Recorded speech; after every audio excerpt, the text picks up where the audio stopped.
ابن عمر حبرت عن النبي صلى الله عليه وسلم قال إذا قام صاحب القرآن فاقرأه بالليل والنهار ذكره وإن لم يقم به نسيه.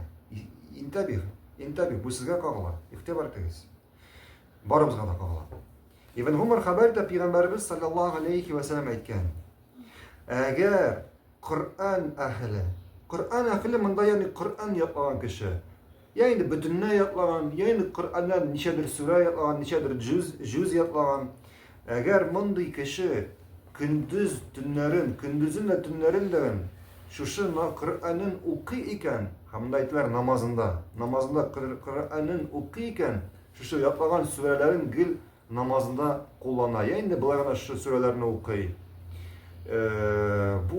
Bu Kur'an'ı unutmaz. Bu Kur'an'ı unutmaz. Lakin eğer şuşu Kur'an'ın okumayken, yani namazlarında şu Kur'an'ı okumayken, o şu Kur'an'ı unutacak. O şuşu yatlagan Kur'an'ı, ayetlerini, surelerini unutacak. Şuna göre Kur'an ahli Kur'an'ı gül kavatlarga teyiş. Hatta 1, 2, 3, 4 sure yatlasınlar bu surelerini kavatla. Gerek de surelerini kavatlara en yaxşı vakit, qaysı vakit? Namaz vakiti. Farz namazlarını okuyanda, sünnet namazlarını okuyanda, teheccüd namazına turguyken tünne 1 saat, 2 saat, bismillah. Qabatla şu yatlagan Qur'anların, Qur'an ayetlerin, Qur'an surelerin.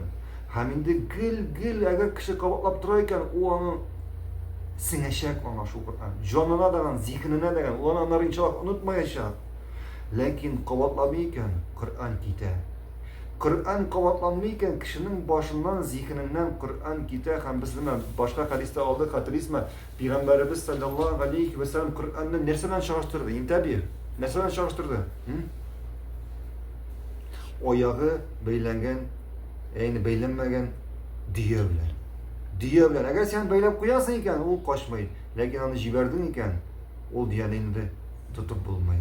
O diyanını da tutup bulmayı. Peygamberimiz sallallahu aleyhi ve sellem Kur'an'ı şununla çalıştırdı. Barakallahu fikum. Devam edeceğiz.